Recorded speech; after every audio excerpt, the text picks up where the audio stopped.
자, 문 정권의 총선 겨냥 선심성 예산 퍼주기, 예비 타당성 면제를 대형 사업 23건에 총 24조를 해줬습니다.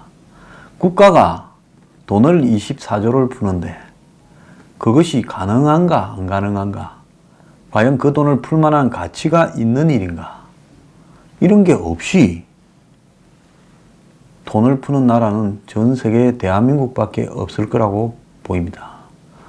앞으로 이 한국당은 총선 대선의 이 공약으로 예비 타당성 검토 없이, 그리고 그 예비 타당성을 해도 그것도 또 대부분이 사기입니다. 예비 타당성 조사를 해서 경전처를 만들어도 경전처를 만드는 데마다 다 적자가 이렇게 넘쳐나고 그러지 않습니까? 그러니까 예탈을 해도 사고가 나는데 예탈을 안 하면 얼마나 큰 사고가 날지 모르는 겁니다. 그렇기 때문에 이 예비 타당성 조사를 반드시 해야 되고 그걸 법으로 규정해야 됩니다. 그 다음에 예비 타당성 조사를 실제로 시뮬레이션 하는데 전문가를 참여시키고 그 전문가는 자기 의견을 이것이 옳은 것인가 그런 것인가를 반드시 매겨서 그걸 오픈해서 볼 수 있도록 해야 됩니다. 그래서 전문가라고 자체가 봉투나 받아먹고 이런 대형 국책 사업에 이름이나 올리고 이런 일이 없도록 해야 됩니다. 그래서 반드시 이 예비 타당성 검사를 하고 국내 최고 전문가들이 의견을 남기도록 그렇게 규정해야 된다 생각을 합니다.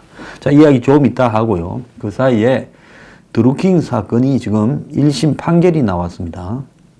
자, 전부 유죄가 됐어요. 드루킹이 3년 6개월 나왔습니다. 자, 그래서 드루킹에게는 댓글 조작, 뇌물 공여 혐의로 3년 6개월, 그리고 정치자금법 위반 혐의에는 징역 6개월에 집행유예 1년이 선고됐어요. 또 함께 기소된 도두영 변호사 등 일당 9명에게는 집행유예부터 징역 1년 6월까지가 선고됐습니다. 자, 재판부는 피고인들이 자신들이 추구하는 경제민주화 활동의 달성에 도움을 받고자 국회의원 김경수의 접근에 그가 속한 대선 후보를 지지하며 온라인 조작 행위를 했다. 이를 통해 김경수는 2017년 대선에서 자신이 원하는 방향대로 여론을 주도하는데 상당한 도움을 얻었다. 이렇게 되어 있습니다. 김경수는 오후에 선고가 나오는데 판사가 이렇게 판결을 해놓고 만약에 김경수를 풀어준다 하면 제가 볼 때 판사도 아닌 거지요. 자, 아울러 피고인들은 이에 그치지 않고 경공모 회원인 도두영을 고위공직에 추천해달라 요구하면서 김경수와 2018년 지방선거까지 활동을 계속하기로 했다. 이런 행위는 단순히 인터넷 포털 사이트에 대한 업무방해 행위에 그치는 게 아니라 이용자들의 정치적 의사결정을 왜곡해 온라인상 건전한 여론 조성을 심각하게 훼손하고 공정한 선거 과정을 이렇게 저해해서 재질이 불량하다. 즉 민주주의의 기본을 어겼다는 겁니다. 그래서 김경수의 선고가 오후에 있는 만큼 드루킹과의 공모관계에 대해서는 명확한 판단을 내리지는 않았지만 상부상조 관계에 있다고 이야기를 한 만큼 공모관계가 인정될 가능성도 커졌다. 자, 지금 녹화를 하는 현 타이밍에서 앞뒤 맥락으로 보면 김경수도 유죄입니다.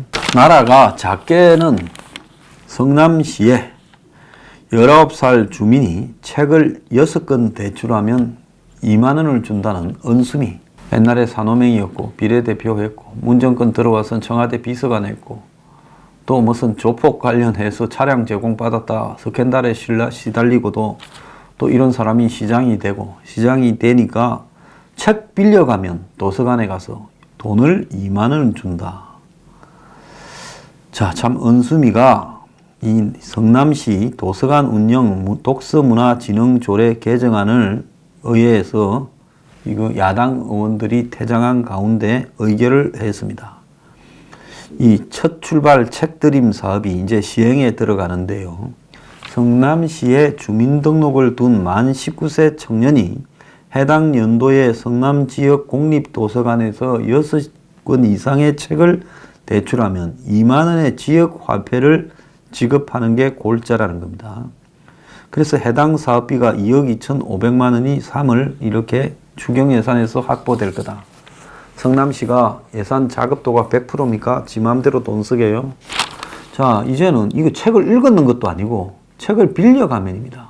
차라리 2만 원을 주려면 책을 읽고 독후감을 잘 적어내면 귀찮아서 아무도 안 적어내겠죠. 이 뭐하는 짓이에요? 자, 나라가 위에서부터 이 짓거리를 하니까 지금 정부가 이렇게 흘러가고 있는 겁니다. 자, 정부가 어제 23개 사업에 24조 원을 예비 타당성 조사를 면제시킨다고 결정을 하자 현 정부에서 4대강 조사평가기획위원회 민간위원장을 맡고 있는 홍종호 서울대 환경대학원 교수가 조선일보와 통화해서 위원장직 사퇴도 고려하고 있다라고 말을 했고 전날 페이스북에 글을 올렸는데 천문학적인 국민 세금이 들어가는 국책 사업의 절차적 정당성과 사회적 합리성을 담보하기 위해 만들어진 예비 타당성 조사를 건너뛰어 사업을 추진하겠다라는 것은 이것은 정말 망연자실할 일이다라고 말을 했습니다. 어제 이낙연 주재로 국무회의를 열고 17개 지방자치단체가 신청한 32개 사업 총 68조 7천억 가운데 23개 사업 24조 1천억을 예타를 면제하기로 정부가 의결을 했습니다. 자, 그 대표적인 국가균형 프로젝트라고 이렇게 명명된 사업의 이름을 보면 서남해안 관광도로 사업 1조, 새만금 국제공항 8천억. 허벌판 새만금에 국제공항 만들어서 뭐 하려고 만듭니까? 인근 군산에 공항이 있는데 그거 쓰면 되지. 거기도 지금 비행기 거의 안 앉을 건데 뭔 생각인지 모르겠어요. 충북선 철도 고속화 1조 5천억, 대구 산업선 1조 1천억, 대전 도시철도 2호선 트램 7천억. 트램이면 전차잖아요. 이제 슬쩍 미쳐가고 있는 것 같습니다. 지하철 7호선을 포천에 연장하는 거 1조 원. 이 포천은 사연이 좀 있지요. 지난 16일 광화문에 포천 주민 10,000명이 상경을 해서 삭발도 하고 이랬습니다. 그래서 900명이 릴레이 삭발 시위를 했어요.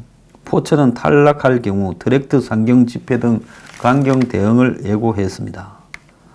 자, 포천이 경기도인데 저 북부에 교통도 외지고 해서 낙후됐다라는 건 이해하지만은 15만 5천 명이 사는 데다가 철도를 놓은들 사람이 몇 명 타겠습니까? 그 돈을 한다고 1조가 넘는 돈을 쓰게 되면 이것이 국가냐?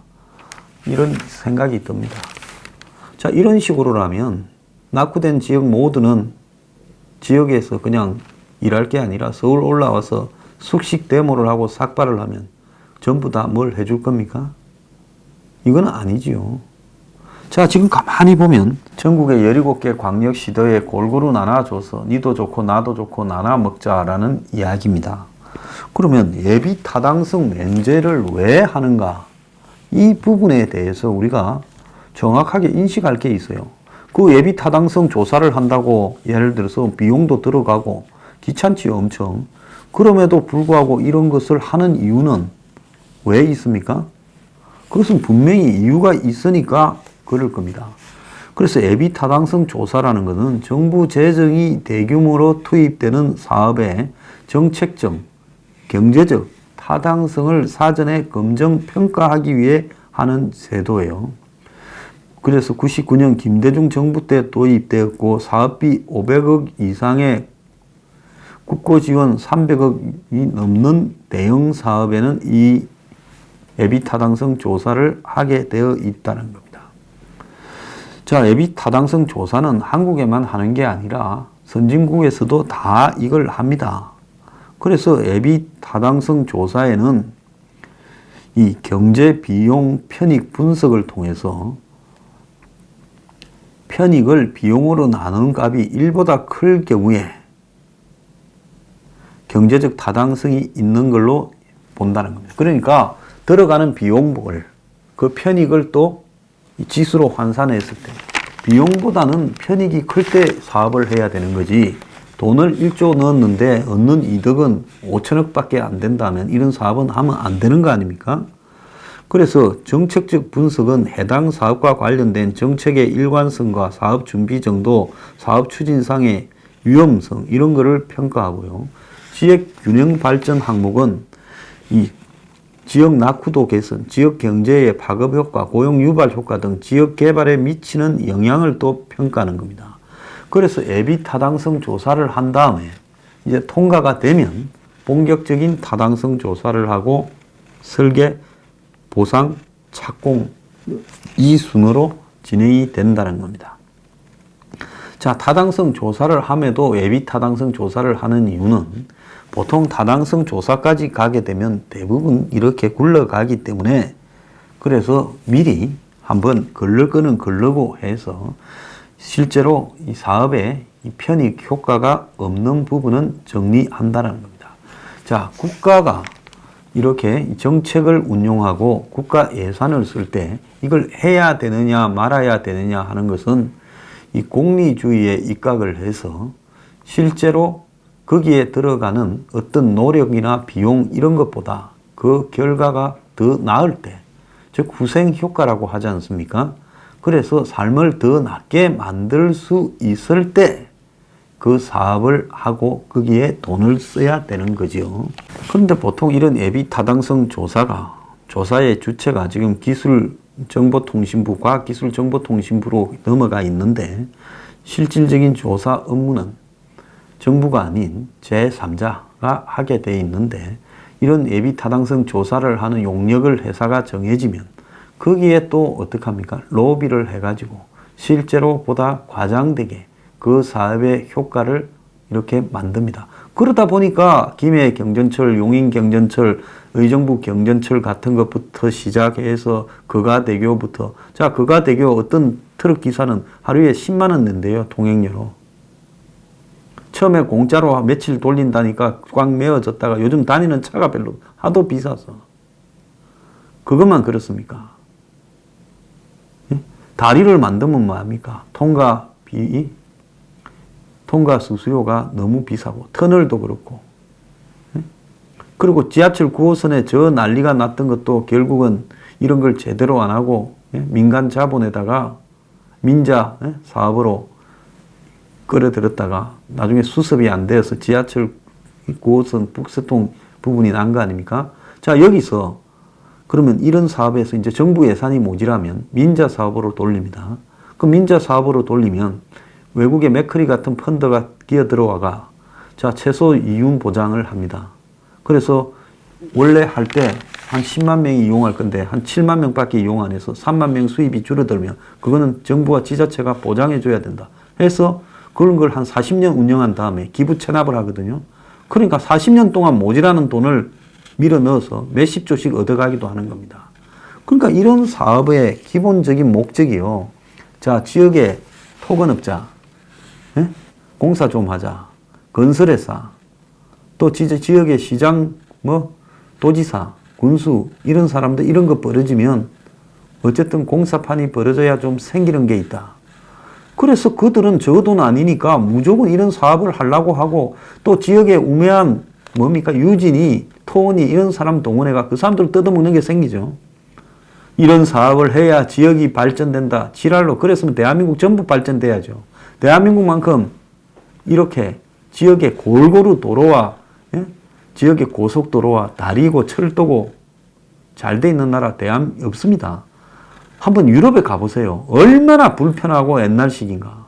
근데 이 콩알 만한 땅덩어리에 대운하를 건설하겠다는 사람부터 시작해서 그게 이제 4대강이 됐지만 별의별 도로가 다 있습니다. 철도가 곳곳에 있고요. 고속철까지 지금 등장해가 막 쌩쌩 달리고 있고, 공항도 여러 군데 있습니다. 자, 여기에 뭘 더 깔겠다고? 이 다 한번 보세요.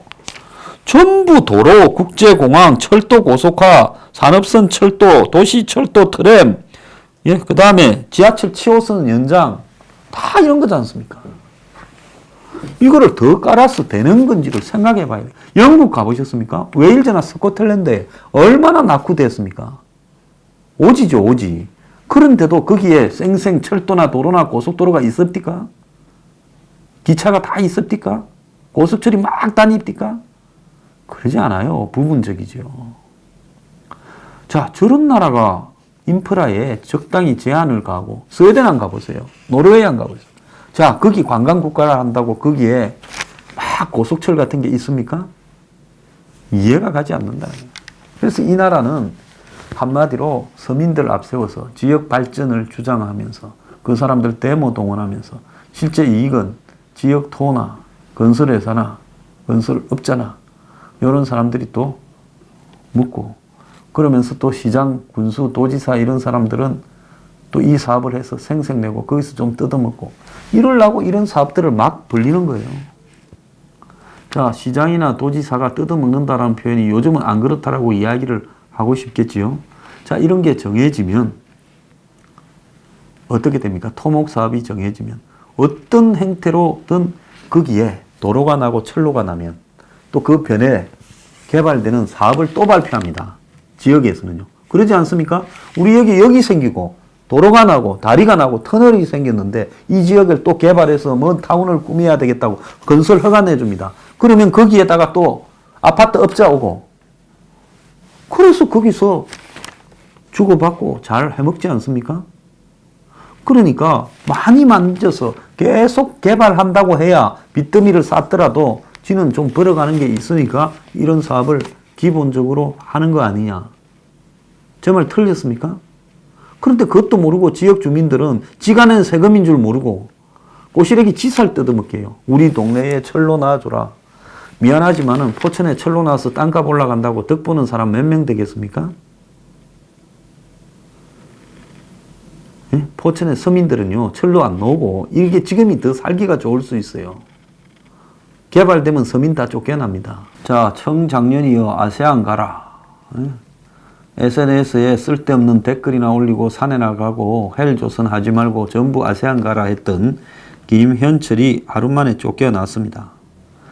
자, 그는 그 대한상공회의소 조창 강연에서 말 한마디 잘못했다가 사과한다고 몇 번 이야기했지만은 어제 오전에 출근한 직후 사표를 냈다고 합니다. 김 보좌관이 대통령에게 부담을 드리고 싶지 않아 사표를 낸다고 강하게 사의를 피력했고 문의 이를 받아들였다고 합니다. 엊그제 그 대기업 간부들 불러놓고 대한상공회의소에서 자자찬할 때가 좋았지요. 그래서 까불면 골로 간다는 걸 보여준 겁니다. 조금이라도 지금 청잔영청의 어려움과 이런 고민에 대해서 마음속 깊이 이렇게 동감하는 그런 정서가 있었다면 말을 그렇게 재수없게 하지를 못했을 거라고 봅니다. 경제보좌관 시켜준 데다가 신남방 특위라고 아세안 특위위원장 시켜주니까 아세안에 가 있는 문재인 딸과 사이나 잘 보살피지 껍죽대다가 한 방에 날아간 겁니다. 이건 뭘 보여주는가 하면요, 문재인 정권이 지금 굉장히 다급해져 있다는 겁니다. 과거 같으면 이러거나 말거나 또 문 떼고 넘어가고 할 건데요, 이제 지금 급해진 겁니다. 특히 경제 가지고 쇼를 해야 되는데 경제보좌관이 이런 헛소리를 했어요. 그러다 보니까 얘 안 자르면 지금 우리 표 다 날라가겠다. 그래서 지금 이 친구를 잘란 겁니다. 그래서 여론이 악화되니까 청와대가 서둘러 김현철 악재 끊기에 나섰다. 노영민이 잘라라 했다. 그래서 장하성, 홍장표, 김현철 등 이제 문경제 3인방이 다 집에 갔다라는 겁니다.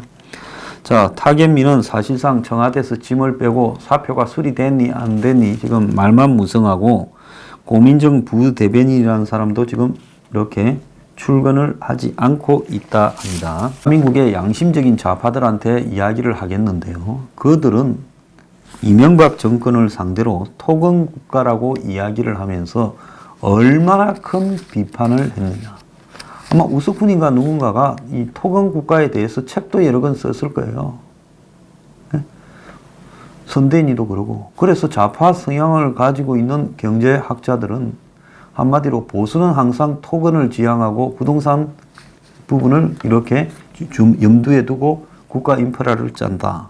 그래서 이명박이 나라를 온통 세멘트로 갖다 발랐다 했는데 이명박의 원조는 노무현이죠. 노무현만큼 대한민국을 토건 국가로 만드는 사람이 어디 있어요? 골프장을 전국에 2배로 늘리고 전국의 혁신도시, 기업도시, 무슨 클러스터, 인천 자유구역, 경제자유구역, 진해 무슨 경제자유구역, 온 사방을 다 뒤집어 엎어서 토지 보상금만 200조 나갔다는 정권이 아닙니까? 그것 때문에 부동산 올랐잖아요. 그런데 지금 문 정권이 이 토건 자체를 적폐로 몰다가 그러다가 저거들이 이제 또 토건을 갖다가 애비 타당성 조사도 하지 않고 이래요.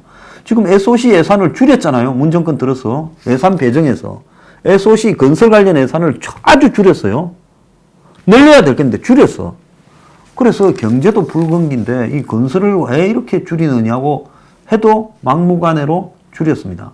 그런데 이제 선거가 다가오니까 저거가 이명박은 저리 가라 할 정도로 토건국가로 지향하고 있어요. 이 토건은 또 어떤 폐단을 낳는 줄 압니까? 지역 땅값 올려요. 자, 이 도로 나고 이런 게 다 되면 그 가는 데마다 다 땅값 올라가고 또 투기바람 불고 그러지 않겠어요? 그럼 어떻게 되겠어요? 결국은 그렇게 되면 또 부동산 공화국으로 또 다시 가게 될 수밖에 없다는 겁니다. 자, 이거 다 도로 놓고 철도 놓고 하는 거잖아요. 이러면 뭐 돈이 생깁니까? 토지 보상금이 들어가죠. 자, 포천에 놓는 1조 중에 토지 보상금이 내가 볼 때 한 절반은 들어갈 거라고 봐요. 자, 토지 보상금이 그래 들어가면 돈이 그 지역에 풀리잖아요. 그러면 논밭에 이렇게 농사 짓다가 어느 날 정부에 수용이 돼. 그러면 떼돈을 벌어요. 갑자기 그냥 농사 짓던 사람이 포천 쌀 하던 사람이 이제 자식들이 맨날 찾아가지요. 아버님 뭐 건강하시고 어쩌냐. 저기 지금 세종 신도시 이제 행정복합도시 만든다고 조치원 그 일대에 땅 갖고 있던 사람 중에 농사 짓다가 어마어마한 부자 된 사람 제 엄청 많이 봤습니다. 그런 사람들이 이제 강남에 또 부동산 사러 와요. 그럼 또 어떻게 되겠어요? 그래서 이 토건이라는 것이 정말로 어느 정도 이상은 못하게 해야 됩니다. 진짜 필요하다면요. 공공주택을 대거 지어가지고 서민들한테 주거 문제를 해결하면서 거기서 건설 경기를 불러일으키는 게 효과적이죠. 이렇게 나와봤자 일본이 보여주잖아요. 다람쥐 도로, 곰다리, 사슴 터널. 자, 문 정권은 이제 아마 좌파한테도 버림받게 될 겁니다. 이건 나중에 문 정권의 최대의 실정이 될 거예요. 좌파의 대의조차도, 토건을 부정하는 좌파의 대의조차도 정면으로 져버리고 한마디로 문 정권은 선거 이기는데 혈안이 됐습니다. 24조 중에 18조가 국기라고 나머지 6조는 이제 민자로 하든지 하겠지요. 자, 운영이나 관리가 다 적자가 될 사업들이다. 지자체가 떠안아야 될 거고 실제로는 24조라 하지만은 하다 보면 이 사업이 50조가 되거나 100조가 될 수도 있다는 겁니다.